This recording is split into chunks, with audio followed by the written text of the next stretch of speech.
අද කොළ කැඳ හදන්න සූදානම් වෙන්නේ. මේ තියෙන්නේ හාතවාරිය.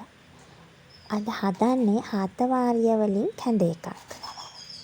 මං හාතවාරිය ටිකක් වැඩි ප්‍රමාණයක් ගත්තා. ඒ ටික බ්ලෙන්ඩ් කරන්න ලේසි වෙන්න කපලා හොඳින් සෝද ගන්නවා. හාතවාරිය කැඳවල පාට හරිම ලස්සනයි. ඔක්කොම කවලම් වෙනවට වඩා හොඳ පාටක් එනවා. ඒකට මම සුදු ලූණු, බී ලූණු කපලා දාගන්නවා. බී ලූණු වලට වඩා රතු ලූණු දානවා නම් හොඳයි. ඊළඟට කරපිංච ටිකකුත් මම දාගන්නවා.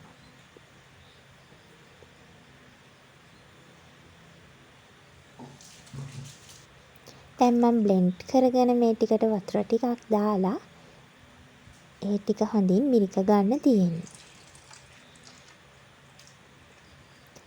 මෙන්න මේ විදියට ඔක්කොම යුෂ ඉවත් කර ගන්නවා. මේ විදියට මම 3 සැරයක් බ්ලෙන්ඩ් කරගත්තා. වතුර ටිකක් එකතු කර කර බ්ලෙන්ඩ් කර ගන්නවා.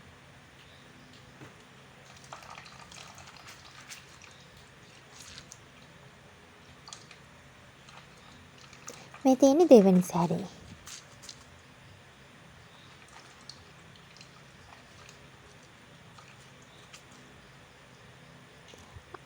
ආයෙත් ඒ විදියටම බ්ලෙන්ඩ් කරගෙන එකතු කරගත්තා. ඒ අතරතුර මම හාල් ටික ලිපේ තියලා තිබ්බේ. දැන් හාල් ටික තැම්බිලා. දැන් ඒකට මම අර කොළ ටික එකතු කරගත්තා. මම සම්පූර්ණ හාල් ඇට නෙමෙයි හාල් එක පොඩ්ඩක් බ්ලෙන්ඩ් කරලා ගත්තේ. ඒකටම මම පොල් කිරි ටිකකුත් උකු පොල් කිරි ටිකකුත් එකතු කරගත්තා. බ්ලෙන්ඩ් කරගත්ත කොළ ටිකේ යුෂයි ඊළඟට පොල් කිරි ටිකකි ඒකට මම ලුණු ටිකකුත් එකතු කරගත්තා. දැන් මම හැඳි ගාමින් මේක ලිපේ තියන් ඉන්නවා. මේක ගොඩාක් වෙලා ලිපේ තියාගෙන ඉන්න ඕන නැහැ. 3 සැරයක් විතර උතුරනකොට ඉක්මනින්ම ලිපෙන් ඉවත් කරගන්න තමයි තියෙන්නේ.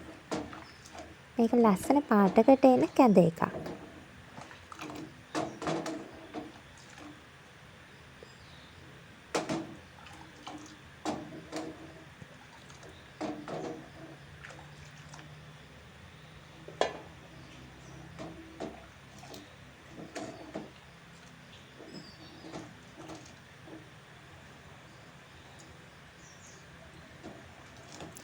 හරි දැන් මම ලිප ඔෆ් කරගන්නවා.